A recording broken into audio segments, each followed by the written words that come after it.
On today's Locked On Cavs, Donovan Mitchell did everything for the Cavs to win that game in Game 6, and it still wasn't enough. We'll talk about a bad loss for the Cavs and where that leaves them heading into Game 7 on today's Locked On Cavs.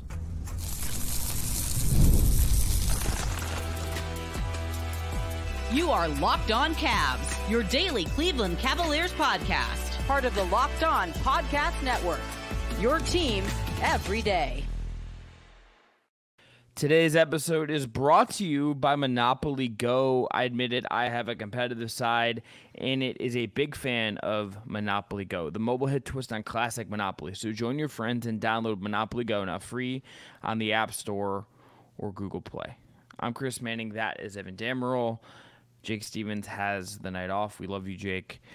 Evan, the Cleveland Cavaliers lose Game 6. Donovan Mitchell is where we're going to start with this because I think this game can be viewed through him fully. He is the nexus of the realities of this game. 50, the most points any Cavalier has scored in a potential closeout game, more than LeBron James, more than Kyrie Irving, more than Kevin Love, Mark Price, Austin Carr. Pick a Cavs legend and maybe the best player of all time. He scored more points than them in a closeout game. Didn't have a ton of playoff scenarios. Yeah, I'm just saying, pick a legend. That's not the point. The point is that Donovan Mitchell scored more points than any of them, had all their points in the fourth quarter, did everything while his knees look like they're bothering him, he is hampered, not at 100%, and the Cavs lost. The rest of the team, frankly, just did not do enough to support a incredible, gutsy Donovan Mitchell performance, and that loss, because of what Mitchell gave you, because of how close you kept it despite a bad three-point shooting half to start the game, should have been enough, and it wasn't because no one else really stepped up to support Mitchell. I think we should give Darius Garland a bit of a pass just because he won 10 of 17 from the floor. I mean, he had some boneheaded plays in the second half. He had three plays down the stretch of this game, Evan. Like, first half was great. Give him somewhat of a pass. He did three things in the second half that were among the most impactful mistakes that anyone made in this game for the Cavaliers. He had the turnover, knock him across half court. He didn't box out Cole Anthony. And there's another one that I'm forgetting that I'll come on notes, but he had like three things in the second half that were just absolutely dumbfounding mistakes. Dumbfounding. Absolutely fair, but I think he gets, let's say a light pass, but he gets no one else. He didn't score in the fourth quarter. Like, what are we doing here? Bathroom pass from the teacher, and the teacher's not too concerned when he comes back from it. He's still in. I think everyone else is in Sunday school or in like weekend detention, and he's like after school detention. He's still in detention. Yeah, fair enough. But like for me, Max Strus is the third and only Cavalier to break double digits, but the most disappointing performance across the Rubicon for the Cavs was Evan Mobley. He played very well, stepping up for Jared Allen in Game 5 against Orlando. Assumedly, you just go out on a limb and say that Allen will not play in Game 7 just because he hasn't played 5 or 6, and Game 7 is, by the time folks are listening to this, either 48 to 24 hours away, so do the math. But Mobley was just, he looked like he was able to handle the pressure that Orlando was throwing at him, whether it was at the rim or, when they were forcing him in isolation, or him just kind of stepping up as an external defender against guys like Franz Wagner. But massive disappointing game from Evan Mobley, who finished the night with 3 points, 7 rebounds, 5 fouls, 1 steal, and 5 blocks. And the 5 blocks don't really mean that much when he's 1 of 5 from the floor. And outside of Mitchell, who had a 50-piece, and then after that, Garland, who had 21, and then sure, Max Strus had 10. Nobody was able to get anything going, but the expectation is, hey, Evan Mobley, you are the second or third star in this system. You need to step up to the task and actually be imposing on either end of the floor, and not just deter 5 shots with your blocks. But I don't know. This was a game where I kind of soured on Evan Mobley just in this matchup. Not overall as a player, but man, this is not a good look for him just in terms of clinching scenario, and they need you to step up, and you definitely fail to do so. It's just not a good look for anyone that isn't Donovan Mitchell. I think you're sure. Look. Listen. On the stars. Stars need to step up in elimination moments, and Mobley did. Yeah, but I think you're also being too nice to Darius Garland. I'm just gonna read you his fourth quarter. Oh, he took one shot, he missed it. No, let me find it. Okay, he took one shot in the fourth quarter, he missed it. 0 of 1 from 3. 1 rebound, 3 turnovers. He did nothing. I don't like no one did anything besides Donovan Mitchell. But Darius Garland's Darius Garland is the highest paid player on the team. Yeah. He's the highest paid player. I agree. And I'm not trying to give him a pass, but I'm saying you kind of are though. You kind of are. Gosh darn it! I'm not saying like in the second half. I'm like he had a lot of boners, is in the sense of like fumbles, the classic word, that like just really cost the Cavs quite a bit. Like there's a lot of side to side action the Cavs were trying to do, and Garland was not about it in the third quarter. Like that was really detrimental to them. But like what he did, that 8-second violation, I'm just like, oh my god. That's just a bad look overall. But in terms of just like ranking the overall like X, Y, Z, A, B, C, every letter in the alphabet, like Garland was harmful in the second half, but like at least he showed up in the first half to like at least mitigate what Orlando threw at the Cavs, because let's count right here. 1, 2, 3, 4. 4 players scored in double digits. 3 of them scored 20 apiece, with Banchero almost getting 30. The only guy who was non-impactful was Jonathan Isaac, who started for Gary Harris, but you know, I think his defensive upside is more than there if you have the rest of your starters impacting. But I'm not trying to give Garland a pass. It's just more so the fact that like the rest of the team was just worse than him. Like I think like Donovan Mitchell's at the top of the pyramid, or whatever you want to call it. Garland's like several steps down. Everyone else is at the bottom in this game, coaching everything included. I don't care when no one shows up in the fourth quarter, and I literally mean nobody, because no one else scored a point in the fourth quarter other than Donovan Mitchell. No, and you lost the fourth. And that's the whole point. Yes, first half great. Darius Garland was awesome in the first half. He did some great stuff. He's playing with verve that he hadn't been in a while.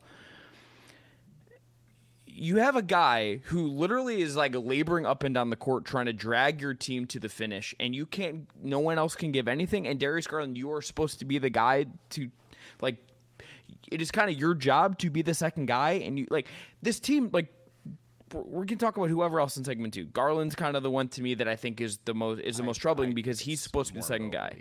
But I won't put Mobley's right there. It's everyone. It is literally everyone. Donovan Mitchell gave you 50 points when I don't think his knees are really working all that well right now, based on him swearing and writhing in pain.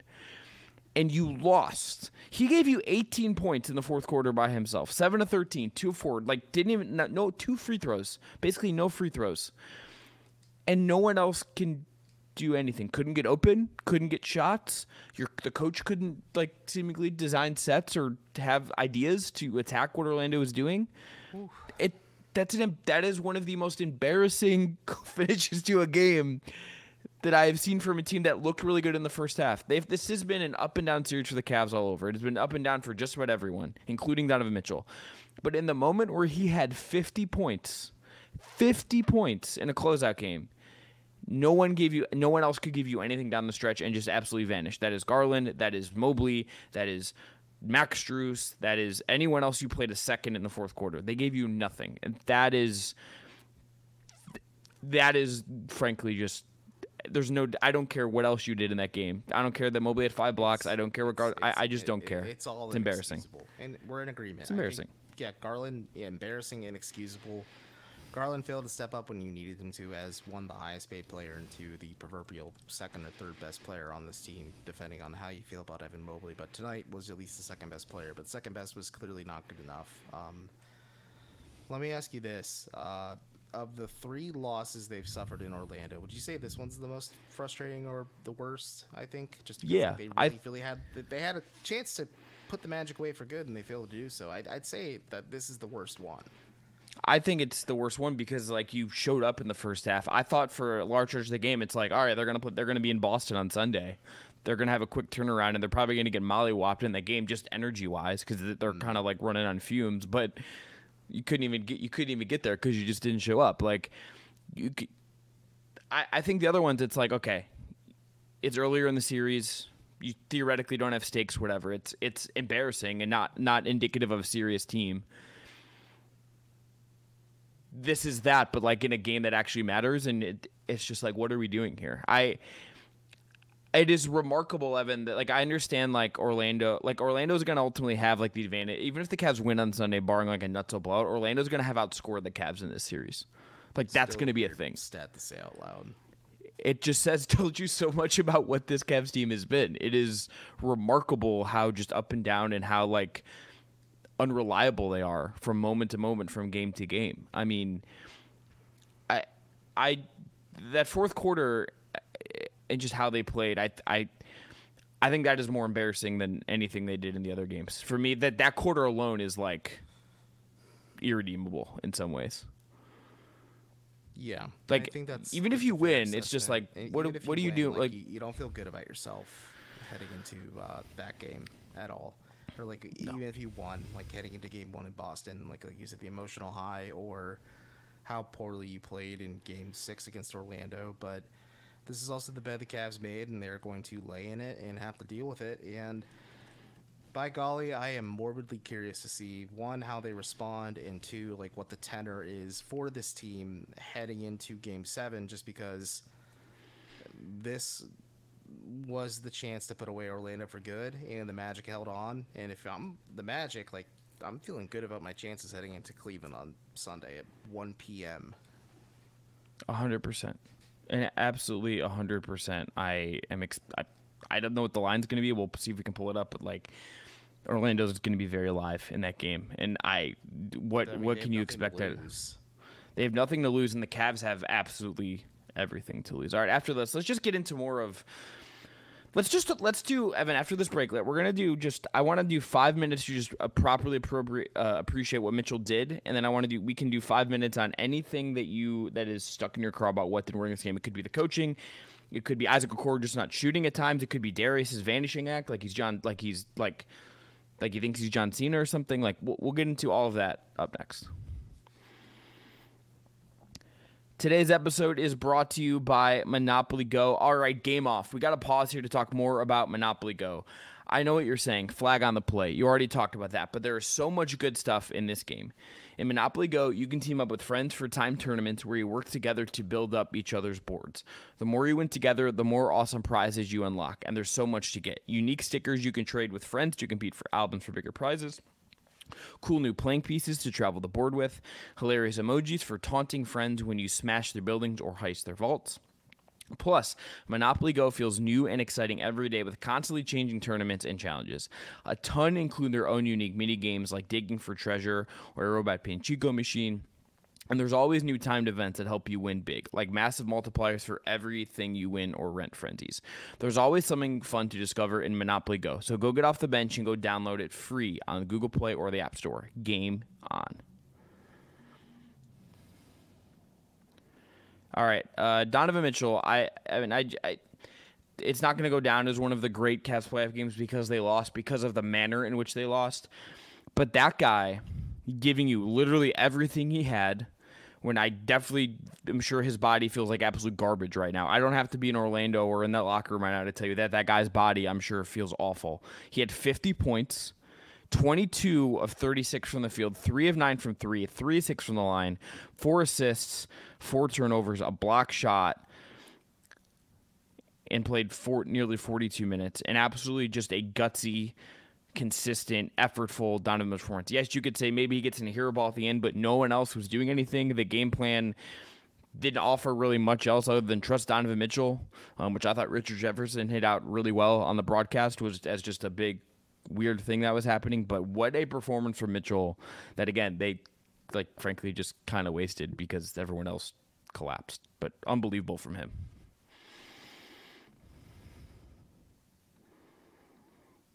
You're muted, buddy.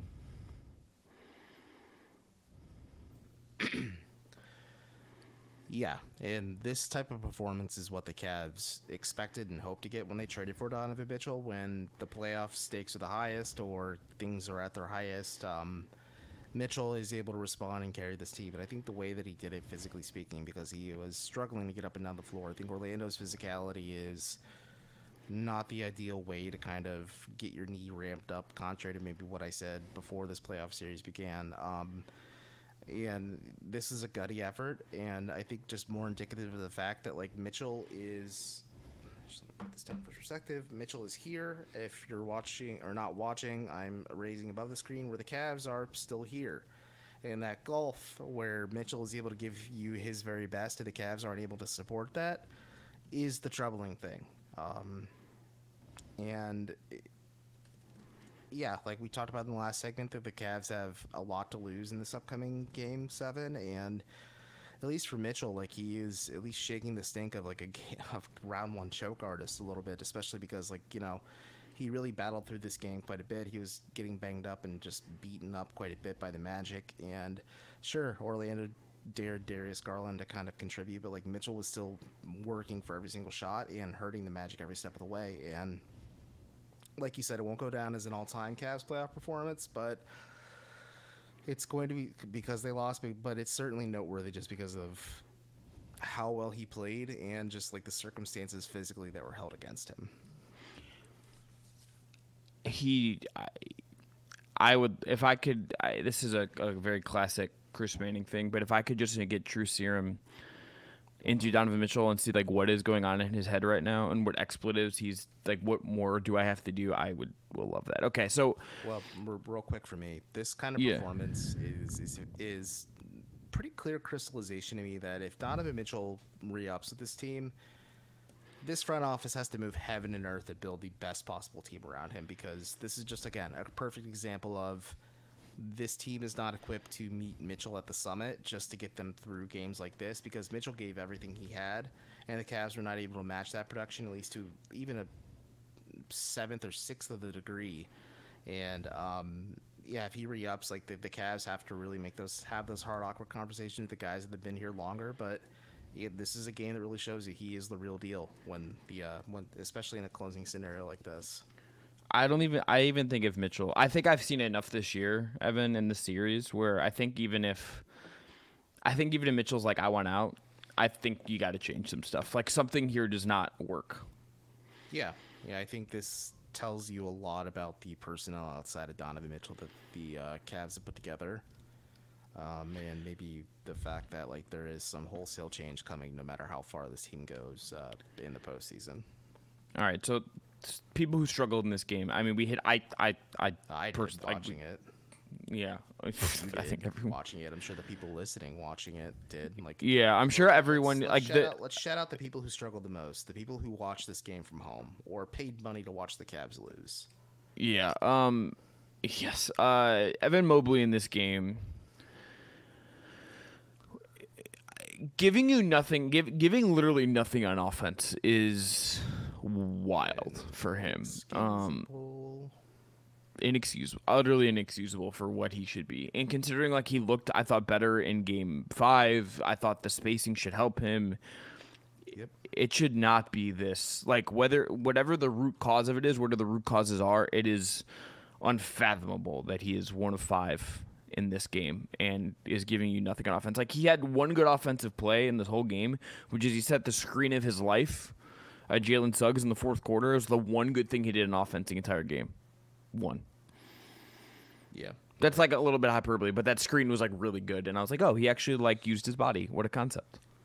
Yeah, and I think the fact that like Jalen Suggs was fearless from 3 and burned the Cavs in this game, like he's not the best 3-point shooter, but 6 of 13, you tip the cap to that. Like that was 6 of his 7 makes from the floor, but more so focusing through the lens of Mobley. Defensively, he might have brought it in bursts. Again, the 5 blocks are certainly noteworthy, but he was generally, I thought, pretty good. It's just like he can't take fewer shots than Marcus Morris.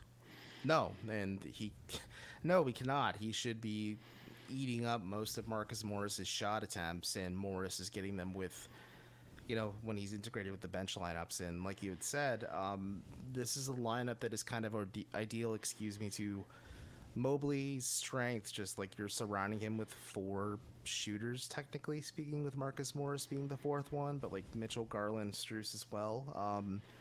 And that doesn't really predicate on Mobley flaring out to the perimeter, but like that's still a threat. That's an option. It provides spacing to the Cavs and passing lanes and scrambles Orlando's defense a little bit. But like, credit where credit's due. The Magic did their homework. They understood the assignment. They looked a little disheveled and thrown off by Cleveland going smaller instead of starting like Tristan Thompson or Damian Jones in Game 5. But They studied what didn't work, figured out the matchups and things like that. Sure, maybe Jonathan Isaac instead of Gary Harris kind of alters the trajectory of that a little bit. But yeah, Evan Mobley was fairly unremarkable in this game.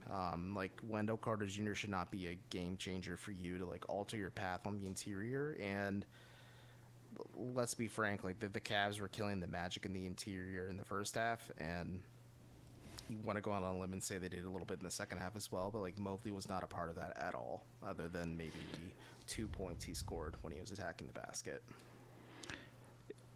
Just get you a couple other things that were nothings in this game. Karis LeVert gave you literally nothing, unplayable. 7 minutes for someone who just gives you nothing. He's been nothing bad this entire series, and I wonder if you're willing to gamble on the confidence factor to maybe pull the ripcord on Sam Merrill. But this is me wondering it. I'm not John Blair Bickerstaff coaching this team. Niang, nothing. No rebounds, a mess on defense. At least took threes, but made one of them. Isaac Okoro Okoro passed up multiple open threes in this game that he just has to take. Marcus Morris, kind of a one game. There's a reason he was on the waiver wire, and like it's weird that he's starting for you in a playoff series. I think we were reminded of that in this game. Can I interject? I understand the logic maybe if scoring wise, sure, you're able to tap into that well again, but like physicality. But is your team in a good place if that's something you need to do in the first round? A guy you got on like off the waiver wire? Well, no, your most impactful players on the bench with a rib injury, but for me at least, like with Morris, it's a bit of a cleaner fit than Okoro starting, because Okoro is getting eaten alive by Banchero in Game 5, and like if the Magic got cute, which they did in this game, I think like you could use Marcus Morris as like that quote unquote enforcer, maybe draw the tech or he gets ejected and then he rinse and repeat. But I was surprised to see George Niang was the guy who got his number called early, just because like after he did not play in Game 5, I kind of assumed he wasn't going to play for the rest of this series. Yeah, whatever the rotation looks like. Let's get into break. After this, we'll talk about Game 7, and I think my big question, Evan, is what even is the right rotation for the Cavs in a win or go home game? That is, we'll talk about that after this. Today's episode is brought to you by eBay Motors.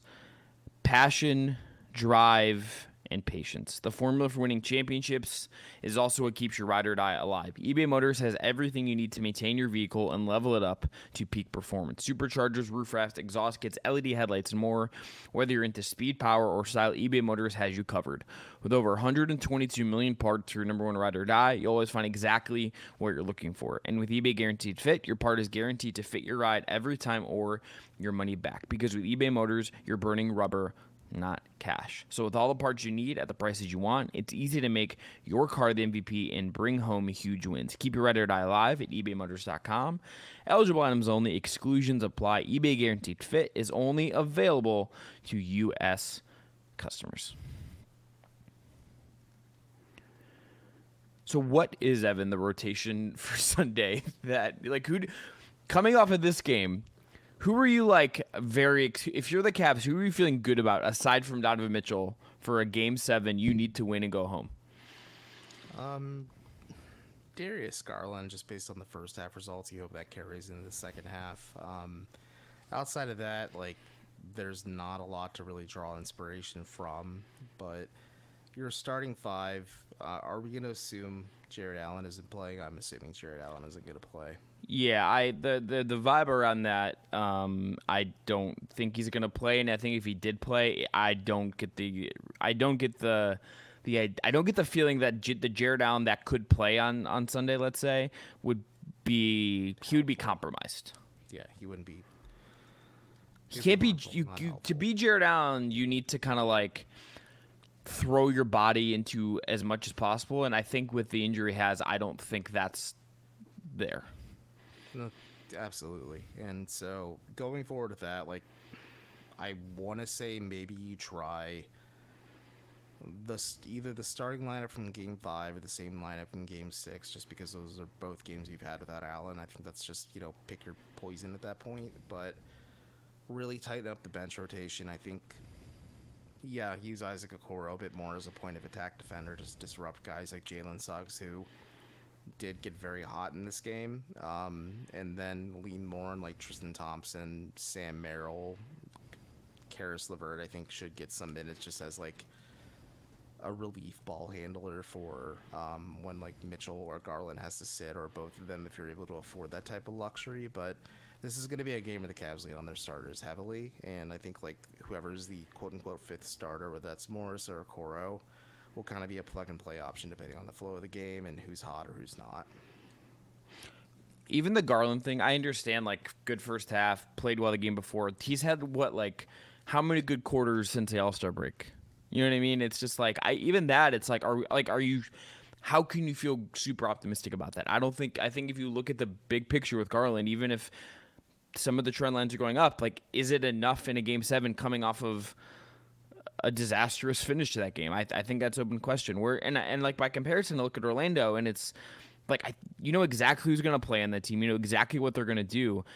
As wild as this sounds, and I bet you the Cavs will be favored in Game 7, I think Orlando knows exactly what it needs to do on Sunday and shouldn't have any pressure. And I think the Cavs are going to be scrambling to find answers and have all the pressure on them. It is going to be such a weird Game 7 for that reason to me. Oh yeah, and as we had discussed, like the Cavs have nothing to lose, not the Magic have nothing to lose in this matchup. This is their first foray into the playoffs, so they're able to knock out Cleveland and go battle Boston in the second round. Like, that's a win for a team that's redeveloping, retooling, and trying to find out what their identity is long term and like what their flaws are in the playoffs. But for Cleveland, we also learned that there's a lot more issues that like getting the second round you're still learned a lot about things that don't work. I think is the other thing here.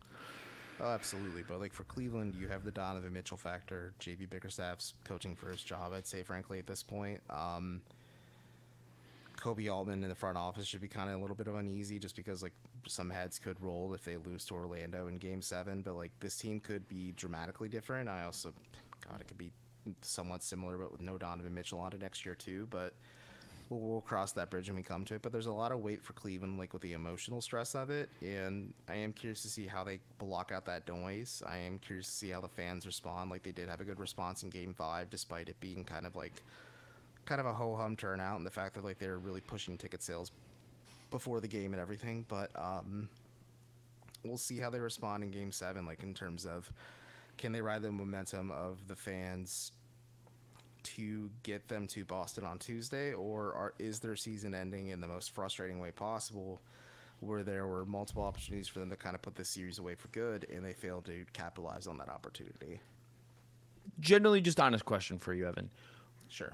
What the Cavs just did. I'm generally asking this, and I'm not trying to be a dick. I'm just prefacing this. I'm not trying to be a dick. I'm just wondering what about what they just did should make a home crowd excited to root on their team in Game 7. Well, other than paying money, so like you. Okay, but that's take the cap. The dry sarcasm in me inside, but like yeah, optimistically speaking, I don't know. Cleveland's a city that loves losers. Like, they root for the Browns every Sunday. Yeah, no. The Cavs don't have that kind of dedication, I think, in the core of their fan base, though. I think there's a difference there. I think everyone kind of knows that. And I don't know.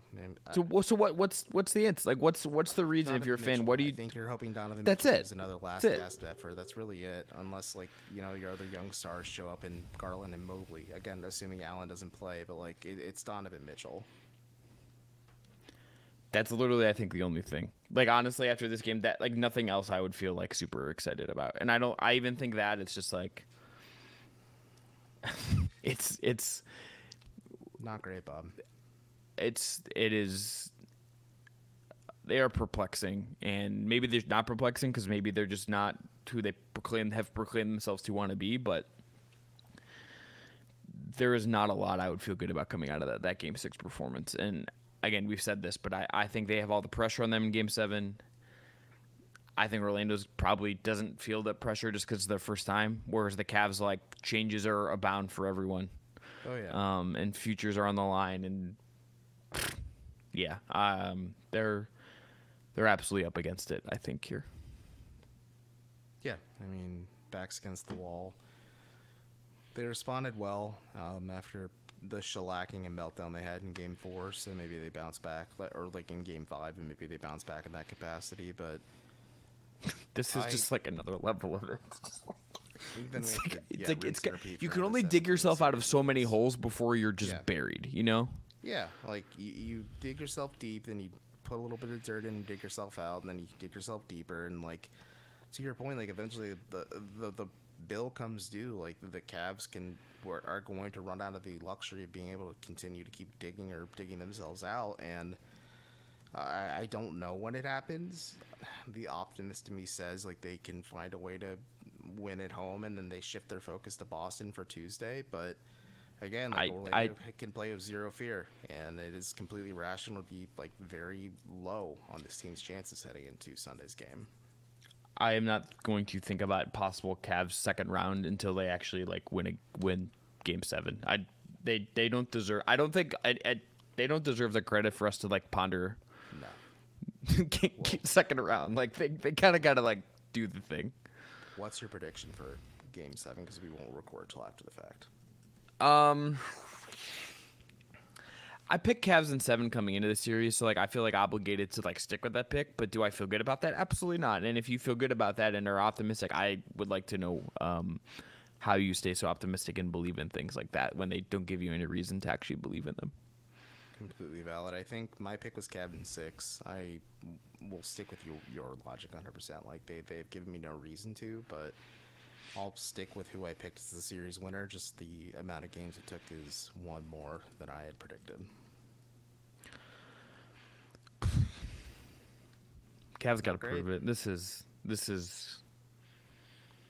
suboptimal. Bizarre. Not. If you have a word, let us know in the comments below of how you describe it. My word would. Can I just say my word would be unserious? I just don't think this is like a serious team. It's not. That's a valid one. Yeah, I think that's completely fair. They're not. They don't do anything normally. They haven't ever really, like, beyond this season, but this is what happens. They're like the Jazz, but like with less of a track record. It feels like where this is to some degree. PTSD from you saying that. All right, we'll end there. We'll be back Sunday after Cavs Magic Game 7. We'll have that up as soon as we can. React to it. We'll see where things stand. See where they're headed. So this is Locked On Cavs. I'm Chris. That's Evan. Have a great weekend, everyone. Enjoy outside. Enjoy actual good basketball, which is Nuggets Wolves on Saturday night. If you want to watch like a really good series, that's that. So tune in for that. Nuggets in 6 for that one. So Nuggets. I'm going Nuggets in 7, but that's the most exciting thing. I'm excited about that series. Are gonna whip. That series is gonna rock. So. Yeah, it's cool when your team has. It's cool when teams have like good role players and like have a momentum and a culture that actually exists. But until then, have a great weekend.